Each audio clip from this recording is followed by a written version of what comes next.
oduu ammi mootummaan Suudii Salmaan ibn Abdulaziz hajjiiwwan hujjaajota kumaa fi 300 biyyoota 100 irraa akka bilisaan hajjii 1446 tana jechuudha fidu gara pirezidaantii dhimma islaama biyyattiitiin dabarseeti jira. Biyyoota 100 kanarraa namoota kumaa 100 bilisaan jechuu inni irraa kafaltee raawwatee akka hajjii godhan godheeti jira jechuudha. Kanaaf warri carrooman baga rabbii isin carroomsi jennaan as keessa warri jechuudha carraaf bu'e oduu gammachiisaadha. kanatti aansuudhaan poolisiin Suudii jechuudha Riyaad Suudii Arabiyaa guyyaa irraan tanaa namoota 6 Yemanii fi 3 Suudii kanneen makiinaa jechuudha hatanii karaa biraa baasaa jiran to'achuu beeksifteeti jirti. Suudii fi Yemaniis waliin ta'uudhaan konkolaataa hatuu eegalaniiti jiran dhiiroo uummata biyya teenya irraa hannatan leenjii fudhatamu akkamii waan hedduu nama dhibaati. kanatti aansuudhaan karaa biyyaa yoo deebine gurbaan jechuudha maatii isaa irraa maallaqa buufachuudhaaf maatii isaa naasisee jechuudha hiriyoottan isaatiin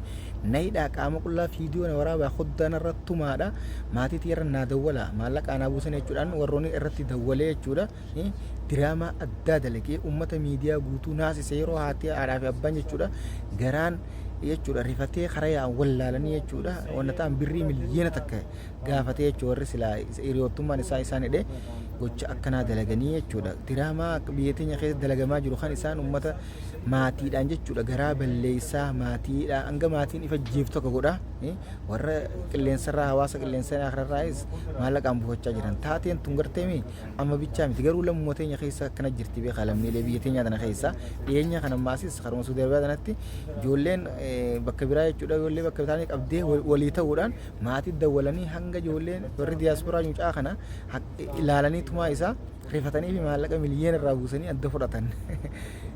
lama jaa sadaffaa ammaasiis dhiyeenyuma kana jechuudha ji'a tokko lamaan dura jechuudha biyya keessatti biyyoota teenya keessatti intalti jechuudha haati daa'ima isii dhukkubsataa hamaa fakkeessitee nama akkaan dhukkubsate fakkeessitee makiinaa jechuudha wannaan nama dhukkubsateen oofan kanarra keessee itti martee daandiirra dhaabdee sadaqaan walitti qabachaa isii jirtu maallaqa oguraa jirtu poolisiin shakkitee to'attee gizee mucaa irraa martee uffata gootee ilaaltu mucaan fayyaa qabaa daa'imni fayyaadha qabaa isin galee maallaqa wajji waliin to'annaa ila oolchite.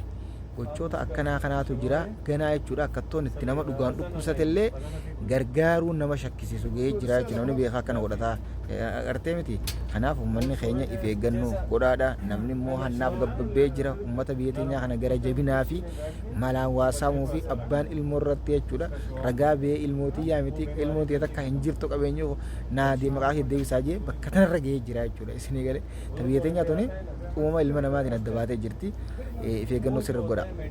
kanatti aansuudhaan Ameerikaan gara imbaasii Ameerikaa tan Finfinnee keessa jirtuun ajaja dabarsaniin ibsa baasaniin mootummaan Itiyoo haleellaa diroonii uummata lammiilee isaa keessatti biyya keessa raawwachaa jiru hatattamaan dhaabuudha qaba akkasuma addi bilisummaa Oromootii fi mootummaanis marii isaanii kan duraanii kan gaafattee jechuudha geessaa turan marsaa lammaffaa illee Tanzaaniyaatti geessaa turan akka itti deebi'anii marii araaraa itti marii nagaa jechuudha marii karaa mariidhaan akka itti fufan akka taasisan waamicha gooteeti jirti.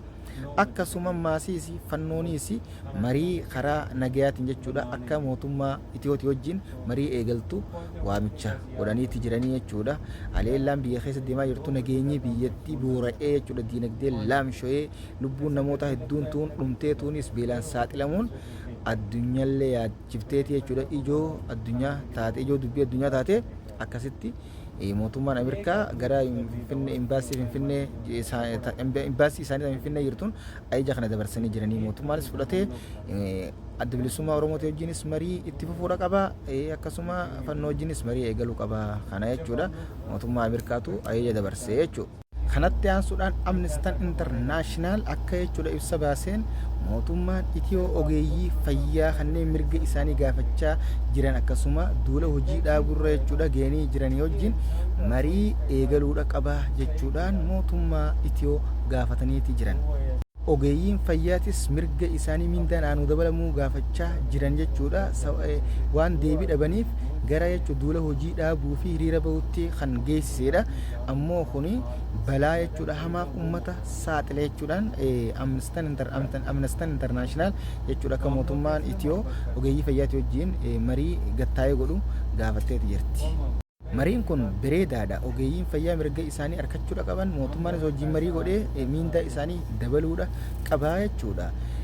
Akkasuma jechuudha amma biyyoota akka ollaa jechuudha biyya ifuu dandeessee addunyaan hin beekne kanneen akka Somaalilaandii doolaara ogeeyyiin fayyaa 2,500 mana kiraatii fi taaksii malee kafalamaa fi maallaqa biyya yoo isaan meeqa akkasuma Keeniyaan tuni ogeeyyii fayyaatiif 210 kafalti. Biyyi teenya garuu 10 faallasanii miindaan ogeeyyii fayyaa keessattuu sanuu dooktarri jechuudha. Narziin faan meeqaan beektanii 5,500 maali birrii riyaala 150 akkasii humbarii bareedaadha. Marii kana eegaluudha qaban. Kanatti aansuudhaan poolisiin federaalaa sochii ogeeyyiin fayyaa miindaa naannoo dabalamuuf nuti lubbuu teenya baraaruu qabnaa jechuudhaan dhiyeenya kana goote irratti jechuudha namoota ogeeyyii fayyaa 47 to'annaa jala oolchitee qorachaa jiraachuu beeksifteeti jirti. Qorannoo gaggeessuu ogeeyyiin fayyaa hojii dhaabuun uummata jechuudha wallaansaaf gara buufata fayyatti dhufan jechuudha rakkoof saaxiluudha jechuudhaan poolisiin federaalaa jechuudha warreen to'annoo wala oolchite kana qorannoo gaggeessuu eegaluu jechuudha eegaltee jirti akka jechuudha eegala itti jirtus beeksifteeti jirti. Kanatti aansuudhaan daawwii jechuudha Dr. Abiyyi fi gifti dureen isaa Faransaayitti taasisaniin Faransaayii fi Itiyoon hariiroon isaanii akka duraanii caalaa cimaa dhufte jechuudhaan miidiyaaleen gabaasaati jira jechuudha. Faransaayii fi Itiyoon hariiroon isaanii kan duraanis jirtu osuma ta'uu ciminaan kan dhufte ta'uu heeranii akkasuma cimina yaanii hariiroon isaanii dippiloomaasii fi hariirummaa cimtuu qabaniin bara 19 kana jedhanii waajjira isaanii Finfinnee Faransaay jechuudha waajjira isii Finfinnee fi Dirdootti banattee akkasuma daandii karaa baabura Jibuutii fi Itiyoo gidduu imaluu irratti jechuudha gahee olaanaas kan taphate ta'uu heeranii jechuudha akkasuma masaraa Gahaariyaa Cululuqaa dheengadde jechuudha Finfinneetti ijaaran kan mootummaatiis warri shoora guddaa taphatee deeggarsa guddaa taasisee Faransaay jechuudha. Kanatti aansuudhaan fiild maarshaal Biraanuu Juulaa humna jechuudha ammayyaa kan iftindee jaarree qabnaa jaarrachaatis jirraa jechuudhaan dubbateeti jira. Oduun biyya keessaa qaban kana fakkaata karaa oduu biyya alatti isin dabarsin. Mootummaan Yemen ammas irra deebiin haleellaa jechuudha qilleensa misaa'ilaa jechuudha Israa'el irratti raawwattee jirti. Kanuma edda misaa'ila kalee 27 raawwattee malee arraas raawwatteeti jirti jechuudha. Dhugumatti jechuudha Yemen tumsa ajaa'ibaa jechuudha Falastiiniif taatee jirti. Kanatti aansuudhaan kan xumuraa Tiraambii mootummaan Ameerikaa Yuukireenii fi Raashiyaa jidduutti araara buusuuf wal waraansi akka dhaabbatuuf sochii eegaluu bilbilaanis akka Puutiin wajjin haasa'e isinii gabaafnee turre ammoo mootummaan Raashiyaa jechuudha Puutiin akka nagayaaf qophii hin ta'in himeefii jira. Nuti nagayaaf qophii miti lola dhaabuuf qophii miti jechuudhaan deebiseefii jira. Ammoo mootummaan Ameerikaa Tiraambii jechuudha yeroo sanitti yoo isin nagaya barbaaduu baatte nagayaaf qophii hin ta'in qabeenya isii yookaan dinagdee isirra qoqqobbii akka kaa'u akeekkachiisus hin sodaanne kanumaa'u fashalaawee jira jechuudhaanis gabaasaniiti jiranii jechuudha. Olaantummaa warri Awurooppaa jechuudha Yuukireen Raashiyaa irratti moosisuuf tattaafate qabu jechuudha fashaleessuudhaas mootummaan Raashiyaa dubbateeti jira. Kun cuunfaa oduu guyyaa irraan tanaati oduun irraa qaban kana fakkaata kan biraatiin angola deemutti sheer dhugatuudhaan facaasaa akka isiniif dhiyeessu oduu ammeeti oduulee dhugaa qofaan isin biraan geetan soba hin qabne haaree jechuudha. Kanaaf ammoo warroonni jechuudha chaanala kanaaf haariyaa akkuma karaa chaanala dhuftaniin mallattoo gurraattiin jechuudha tuqudhaan subscribe godhaan nutti dabalama oduulee teenya liinkii tuqaa isiniin jechaan ol garuu ganaa jechuudha achumaan qaxxitaa jawaaluma irratti karisaalatti isinii dhufti isiniin jenna. Assalaamu alaykum warahmatullahi wabarakatuh.